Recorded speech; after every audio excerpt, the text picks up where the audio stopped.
Hello, welcome to our family series, and I'm going to talk today about something that may be a slight overlap and something I've done before under the heading of the ideal woman, but you'll forgive me if I have, because I do think there's a really important issue that we're dealing with here. And I want to just take your attention to Proverbs chapter 31, and it talks there in Proverbs chapter 31, who can find a virtuous woman, for her price is far above rubies. The heart of her husband does safely trust in her, so that he shall have no need of spoil. She will do him good and not evil all the days of her life. She seeks wool and flax and works willingly with her hands. She's like the merchant ships, she brings her food from afar. She rises also while it is yet night and gives meat to her household and a portion to her maidens. She considers a field and buys it. With the fruit of her hands she plants a vineyard. She girds her loins with strength and strengthens her arms. She perceives that her merchandise is good, her candle goes not out by night.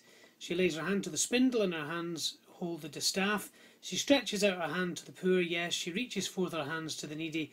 She is not afraid of the snow for her household, for all her household are clothed with scarlet. She makes herself coverings of tapestry, her clothing is silk and purple. A little further down it says, strength and honour are her clothing, she shall rejoice in time to come. She opens her mouth with wisdom, and in her tongue is the law of kindness. She looks well to the ways of her household, and eats not the bread of idleness. Now here's a fantastic description of a woman, as the writer of the Proverbs here, the words of King Lemuel at this particular point, describes a woman of virtue, a woman of great moral standing and of great character. And you know, that's an amazing thing. This is a great guide if fellas are looking for a girl. Well, what would God expect in a woman? And we thought maybe in other passages, 1 Timothy chapter 5, about a woman who was a godly woman, and other passages like that.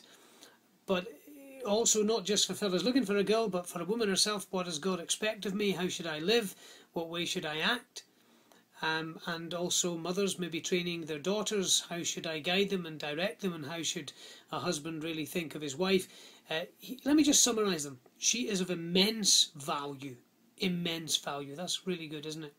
She is really trustworthy. Really trustworthy. In marriage you keep secrets with your husband but never from. I may have said that before, but that's so important. This is something that is uniquely between two people.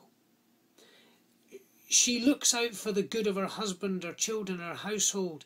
She is one who provides. You know, it talks about she considers a field, she buys it.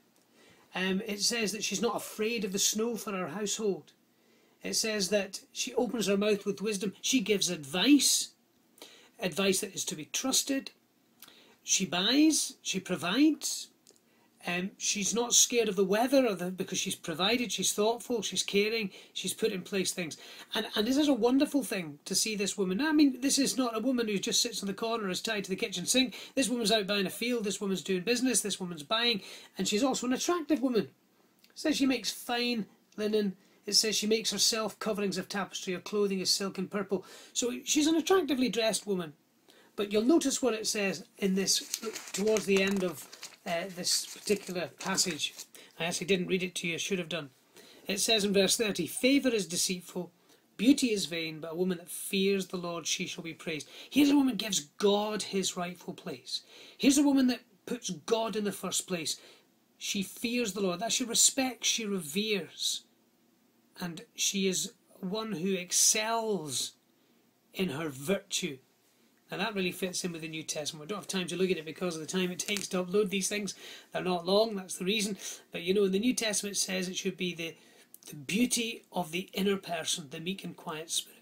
I trust that as you consider that, it would make you really delighted to see that's the way maybe women in the church, you're in fellowship, the assembly, or maybe your own wife, your own daughter, to see them. Don't be ashamed of being a godly woman and living by biblical principles. Thanks again for watching this. I really do appreciate it.